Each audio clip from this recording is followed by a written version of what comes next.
Hi baby. Rishu, ఎవరిది baby అంటుంది? Hello, ఎవరు? హాయ్ సార్, నేను బజాజ్ ఫైనాన్స్ నుంచి మాట్లాడుతున్నాను. మీ అనుమానం తగలయ్యా. చెప్పండి మేడం. నేను షాపింగ్ పోవాలి, 10,000 తీసుకొని రా. ఏంటి, 10 లక్షలు లోన్ ఇస్తున్నారా? 10,000 ప్రాసెసింగ్ ఫీజు కట్టాలా? నా దగ్గర డబ్బులు లేవులేదా, నీ వద్దని చెప్పేస్తా.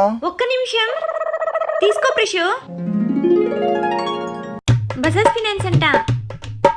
చెప్పండి మేడం. బజాజ్ ఫైనాన్స్ అంట. హలో.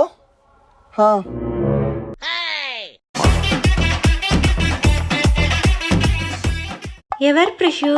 ధరణి, మన 10 రోజుల్లో లోన్ వచ్చేస్తుందంట. ధరణి వెళ్ళిపోయింది, చెప్పురా.